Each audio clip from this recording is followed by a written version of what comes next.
we are already in week 5, right? Doesn't time just go so fast?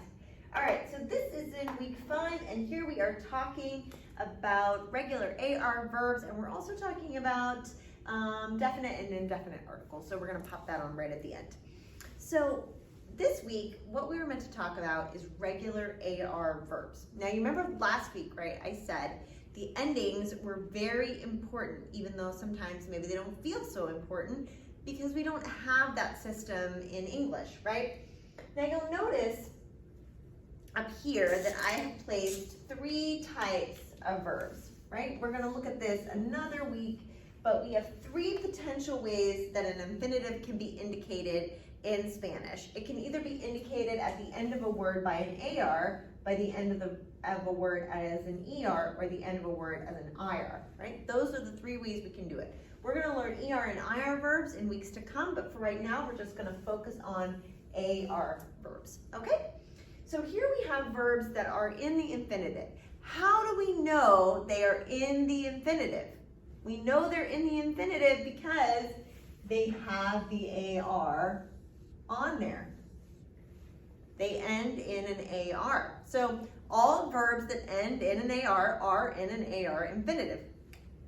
Now remember last week I said, right, that if a verb is in the infinitive, it's not doing an action, right? In order to tell it to do an action, you have to conjugate it, okay?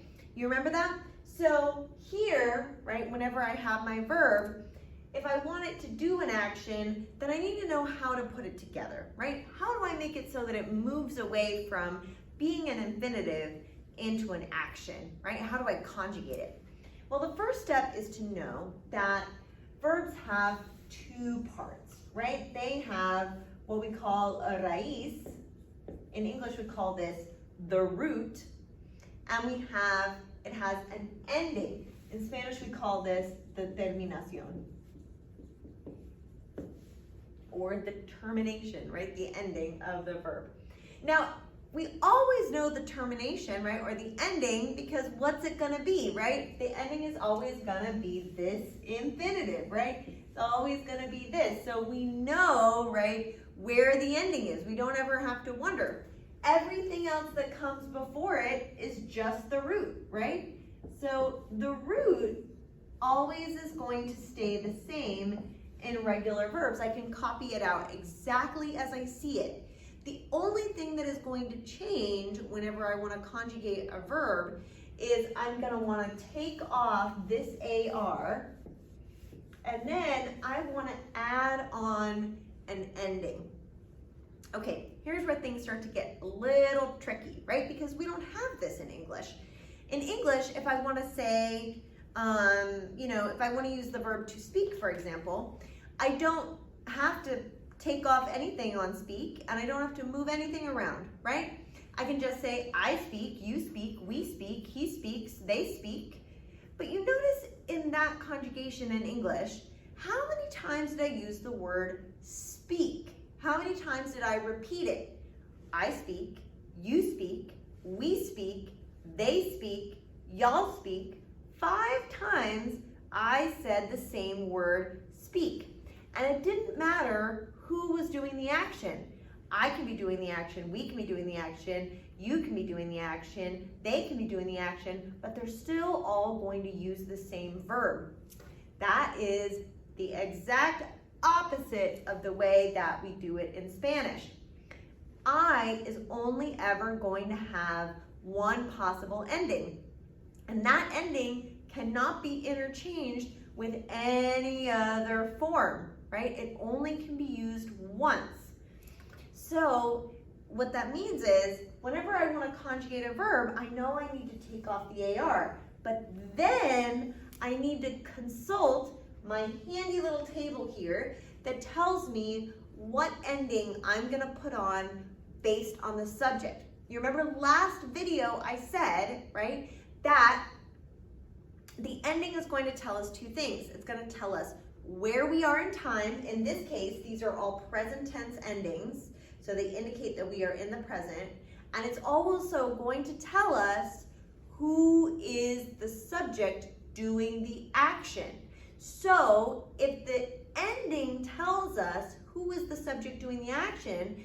It's super important that the ending be right.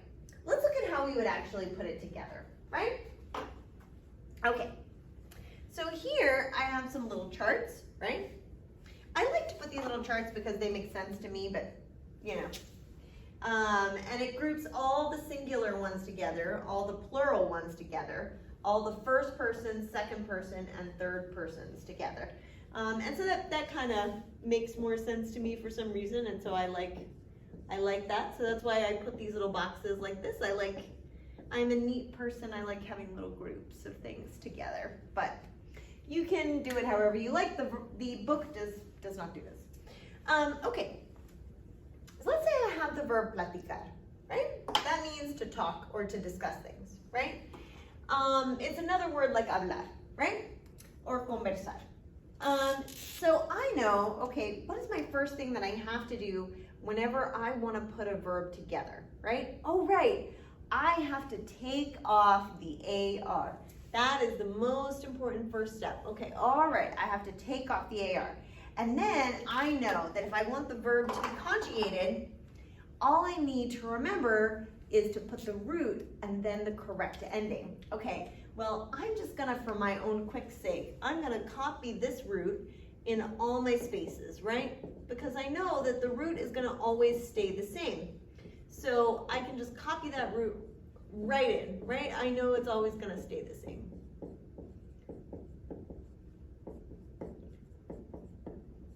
Okay, so, all right, there we go. So I've got my first step. Now I say to myself, okay, I want to make sure that I have the right ending for each one.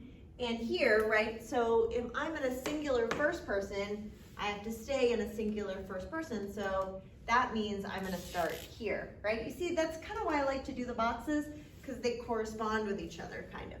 So I know, right, I've taken off my AR, and to indicate that I'm doing an action, I am doing an action, I have to put on this O. You are doing an action, I have to put on AS. He, she is doing an action, I have to put on A. We are doing an action, I have to put on AUS. Y'all are doing an action, I have to put on ICE. They are doing an action, I have to put on AN, right? So by putting the endings on, I've said first, I'm not just platicando, right, or talking or discussing any time. I'm doing it now. I'm doing it in the present, right? And I've also said, okay, there are people or subjects that are actually doing this action, and those people matter, right? Now you notice here, I have not repeated any of my endings. None of the endings look the same. None of them are repeats, because in Spanish, repeats don't exist that way, okay? So it won't really happen like that. So let's try another one, right? Let's say I have charlar, okay? So, all right, I know my first step is to take off the AR, okay? That's my first step. Then if I wanted to, I could write charlar in all my boxes, right? Because I know that the root is gonna stay the same. So I'm just gonna write the root in all of my boxes. Charlar is another verb that means chat, kind of like chat, talk, discuss. All right, so here again, right, I can go into my boxes and just do corresponding boxes so that way I have all the correct endings that I need, right? I know yo has to be charlo, tú charlas, él, ella, usted charla, nosotros charlamos, vosotros charláis, ellos, ellas, ustedes charlan, okay? So I know that I have to have the appropriate endings, right, to match with each subject. This is very, very, very important, okay? Let's try some sentences, okay? Remember that, I did a little video on how to put sentences together, so I won't go through that again here, but I would just recommend that if you haven't seen it yet, go ahead and pop in there and give it a glance, right? Because you're going to be writing lots of sentences in Spanish, and so you might want to have that extra information. Here, right, I have a subject and a verb, right? And I have all the components of a sentence. Now, I don't have an action though, because you see I have the verb in the infinitive, so I'm not indicating that anything has taken place. But I want to indicate an action. So remember, I'm going to take off the AR, and then I'm going to write the root. Then I want to say, okay, yo, what ending goes with yo? Remember, right? This is the ending that goes with yo. So I'm going to put hablo here, right? And that indicates I am speaking, right, with the professor. I'm doing an action. Maria y Carmen practicar fútbol. Well, again, right, I want to say that they're practicing football. It's something they're actually physically doing. So I have to take off my AR, pop on the root, right?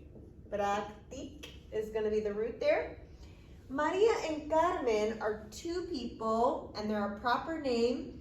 And so what that means is they're always going to be third person because they would be like they. This is exactly what we do in English, right? If we have John, what we really mean is he. If we have Mary, we really mean she, right? If we have John and Mary, we really mean they. If we have John, Mary, and I, right, we actually really mean we.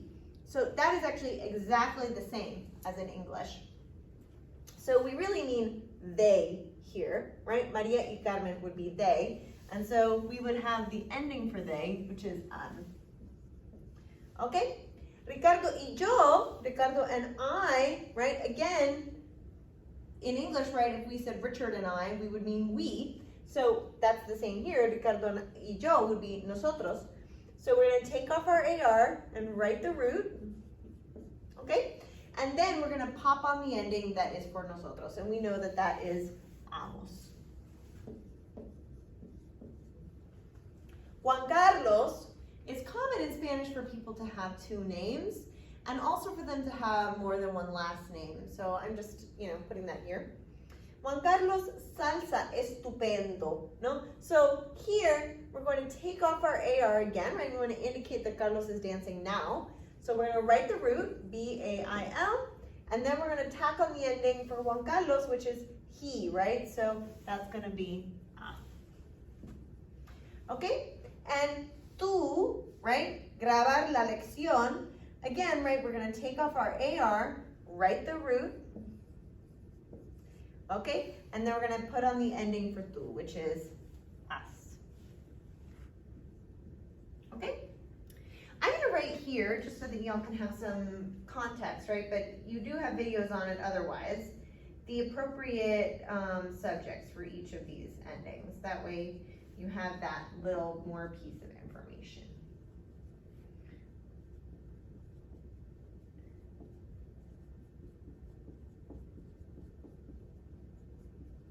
All right. The last thing that we're going to talk about is indefinite and definite articles. Articles in English are a, the, and some. In English, the article a is always going to be either uno, una, and unos y unos, unas y unas is going to be some. All of these words in English mean the. Now, why is it, right, that they have so many words for the word the? Well, again, right, remember that English is a gender-neutral language. So we don't need articles that are dependent on gender because we don't have gender. However, if you had a language that did have gender, you would need a word for each of the items, right, that would fit with the gender and also the quantity of things that you were talking about, right? So that's why in Spanish there are so many articles, because those articles have to fit the gender and also the quantity of the items that we're talking about. Now, the indefinite articles are un, una, these both mean a. Unos y unas both mean some. So for example, un libro, una mochila, unos polígrafos, unas luces. Un libro or una mochila, the indefinite words, are often thought of as being general. That is to say that they're not talking about anything specific. And that's the same as in English. If I said to you, hey, can you go grab me a chair from the other room? I'm not stating any specific chair, right? I'm not saying, oh, I want, you know, the blue chair or the red chair. I'm saying just a chair, right? Or if I said to you, hey, can you go grab some chairs from the other room? I haven't specified the number of chairs I want, what type of chairs they are. I just said grab some, right? So that's an undefined general kind of quantity of chairs. That's why these articles are called indefinite, right? Because they're undefined. It's an undefined quantity, an unspecified amount, right? It's just a general idea. However, definidos are definite. That is to say, específico.